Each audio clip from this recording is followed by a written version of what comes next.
அஸ்ஸலாமு அலைக்கும். இறைவன் மிகப்பெரியவன். இப்போ நம்ம கோதுமை மாவில் எப்படி கேக் செய்யலான்னு பார்க்கலாங்க. இது நல்ல சாஃப்டாக சூப்பராக டேஸ்டான ஹெல்த்தியான கேக்குங்க. மைதா மாவில் செஞ்சால் எந்த அளவுக்கு சாஃப்டாக இருக்குமோ டேஸ்ட்டாக இருக்குமோ அதே மாதிரி சாஃப்டாகவும் டேஸ்ட்டாகவும் இருக்கும். உங்களுக்கு இந்த வீடியோவில் பார்க்கும்போதே தெரியும் கேக் எவ்வளோ சாஃப்டாக இருக்குன்னு. இது எப்படி செய்கிறதுன்னு பார்க்கலாம் வாங்க. அதுக்கு ஃபஸ்ட்டு 3 முட்டை எடுத்துக்கலாங்க. ஒரு பிஞ்சுக்கும் கம்மியான அளவில் உப்பு சேர்த்துக்கலாம்.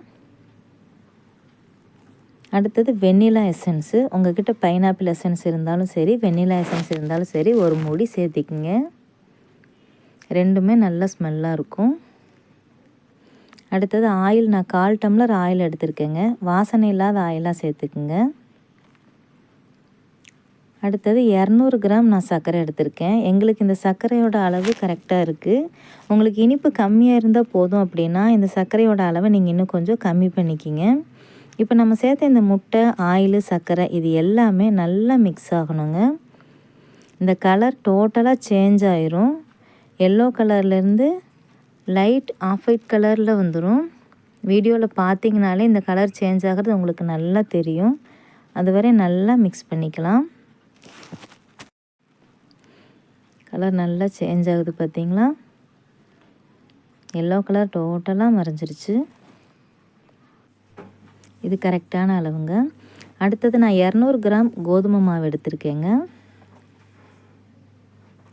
அது கூட பேக்கிங் பவுட்ரு 1/2 டீஸ்பூன் சேர்த்திக்கிங்க. இது நல்லா சளிச்சிக்கலாம்.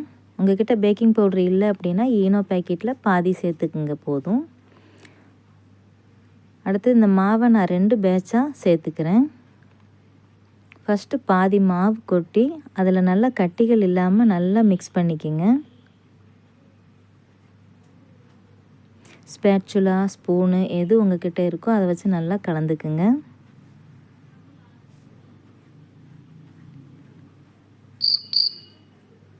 இப்போ மீதி இருக்கிற மாவையும் நான் ஃபுல்லாக சேர்த்துக்கிறேன்.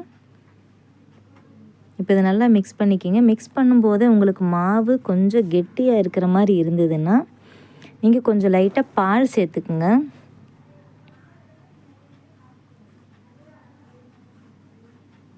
நான் ஆல்ரெடி இந்த கேக் டின் ரெடி பண்ணி வச்சுருக்கேங்க. இந்த கேக் செய்யும்போதே குக்கர் ஃப்ரீ ஹீட்காக நான் அடுப்பில் வச்சுட்டேன். நீங்கள் இப்போ இந்த பேட்டரை டின்னுக்கு மாற்றிக்கிங்க. இந்த மாவோட பதம் பார்த்திங்களா, கரெக்டாக இந்த அளவு இருந்ததுனாலே நல்லா சாஃப்டான கேக்கு கிடைக்குங்க. இப்போ இதை நல்லா தட்டிக்கிங்க. இப்போ இதை ஃப்ரீ ஹீட் பண்ணனா அந்த குக்கருக்குள்ளே வச்சிடலாம்.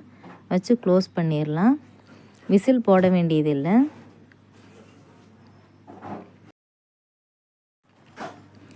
எனக்கு இந்த கேக் ரெடி ஆகிறதுக்கு கரெக்டாக 30 நிமிஷம் போல் ஆச்சுங்க.